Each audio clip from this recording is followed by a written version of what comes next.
Hello guys, അപ്പോൾ തുടങ്ങാം. ഫാസിൽ മുഹമ്മദ് സംവിധാനം ചെയ്ത ഫെമിനിച്ചി ഫാത്തിമ എന്നൊരു സിനിമയുടെ ട്രെയിലറാണ് നമ്മൾ ഇന്ന് റിയാക്ട് ചെയ്യാൻ പോകുന്നത്. സോ ഡിസ്ട്രിബ്യൂഷനൊക്കെ ചെയ്യുന്നത് DQ ആണ്, വെയ്ഫെയർ ഫിലിംസ് ആണ്. സത്യം പറയാമല്ലോ, ഇതുപോലുള്ള ഒരു സിനിമയൊക്കെ ഒരു പുനർജന്മം കൊടുക്കുന്നത് പോലെയാണ് തിയേറ്ററിലേക്ക് കൊണ്ടുവരിക എന്നുള്ളത്. ഞാൻ കണ്ടിരുന്നു IFFKയിലൊക്കെ ഈ സിനിമ പ്രദർശിപ്പിച്ചപ്പോൾ ഭയങ്കര സപ്പോർട്ടും നല്ല ഓഡിയൻസ് റിവ്യൂ ഒക്കെ വന്നിട്ടുണ്ടായിരുന്നു എന്ന്. കഴിഞ്ഞ വർഷമേ ഈ സിനിമ ഇറങ്ങിയിട്ടുണ്ടായിരുന്നു. ഇതൊരു സോഷ്യൽ ഡ്രാമയാണ്. അപ്പോൾ ഒരു കമേഴ്ഷ്യൽ ഹിറ്റ് പോലും അല്ലെങ്കിൽ ആളുകൾ കയറില്ല എന്നുള്ള ഒരു സിനിമയ്ക്ക് പോലും എന്താ പറയുക, ഒരു ഡിസ്ട്രിബ്യൂഷന് നൽകുക അല്ലെങ്കിൽ ആ ഒരു അറ്റംപ്റ്റ് ചെയ്യുക എന്നുള്ളത് ഏറ്റവും വലിയൊരു എന്താ പറയുക, ഒരു പ്ലസ് പോയിന്റ് ആണ്, അല്ലെങ്കിൽ ഒരു ധൈര്യമാണ്.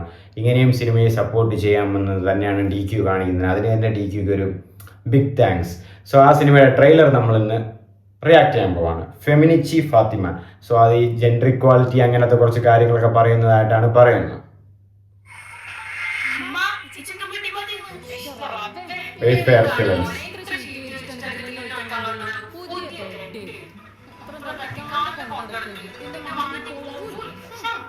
കണ്ടില്ലേ, IFFK എന്ന് കുറെ കണ്ടില്ലേ, എല്ലാത്തിലും ഉണ്ട്.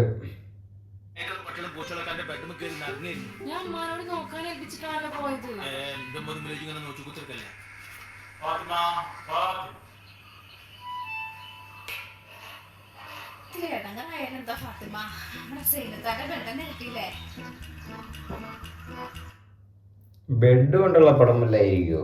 ബെഡിന്റെ കുറിച്ച് സംസാരങ്ങളൊക്കെ ഉണ്ട്.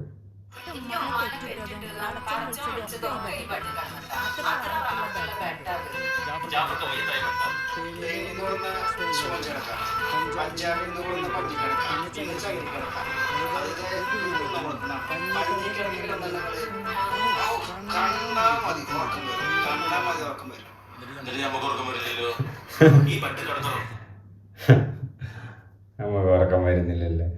അപ്പോൾ ഈ നിങ്ങൾ ഇതിൽ തന്നെ കാണുമ്പോൾ കണ്ട ഓരോ ആൾക്കാരും, ഓരോ ക്രിട്ടിക്സും, സിനി ഫൈൽസും എല്ലാവരും പറയുന്ന ഓരോരോ കമന്റുകളും അതിൻ്റെ കൂടെ അവർ പറയുന്നുണ്ട്.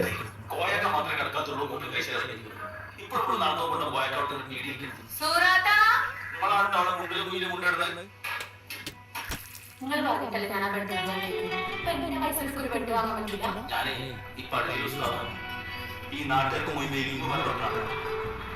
ആ എന്റെ വരെ തന്നെ ഞാൻ പറഞ്ഞ കേൾക്കൂല, ഞാൻ പറഞ്ഞ നാട്ടിൽ കേൾക്കൂല.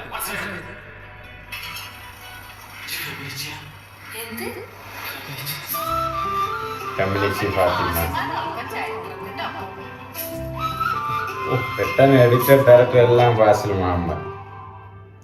ഒക്ടോബർ 10 അപ്പം ഫ്രൈഡേ ആണ് സിനിമ, 2025 ഒക്ടോബർ 10. സോ ട്രെയിലറിൽ തന്നെ പറയുന്നുണ്ട് എല്ലാം. ഞാൻ പറഞ്ഞില്ലേ, കഴിഞ്ഞ വർഷം ഇറങ്ങിയ ഒരു സോഷ്യൽ ഡ്രാമയാണിത്. അപ്പോൾ എല്ലാവരും നല്ലൊരു സപ്പോർട്ടും എല്ലാ കാര്യങ്ങളൊക്കെ പറയുന്നുണ്ട്. IFFKയിലൊക്കെ നല്ല പ്രകടനം കാഴ്ചവെച്ചു എന്ന് തന്നെയാണ് കമൻസും അല്ലെങ്കിൽ റിവ്യൂസും കാര്യങ്ങളൊക്കെ പറയുന്നത്. അങ്ങനെ ഇതുപോലുള്ളൊരു സിനിമയെ കൊണ്ടുവരിക എന്നുള്ളത് തന്നെയാണ് വെയ്ഫെയർ ഫിലിംസിനെ പോലുള്ള പ്രൊഡക്ഷൻ കമ്പനീസൊക്കെ ചെയ്യുന്ന ഏറ്റവും വലിയൊരു കാര്യം.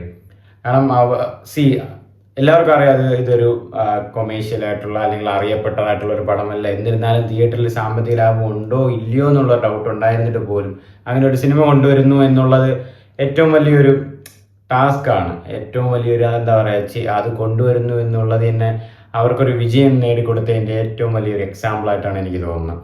സോ സിനിമ വരട്ടെ, എന്തായാലും തിയേറ്ററിൽ നല്ലതുപോലെ ഹിറ്റാവട്ടെ, ആളുകൾ കയറട്ടെ, നന്നായിരിക്കട്ടെ.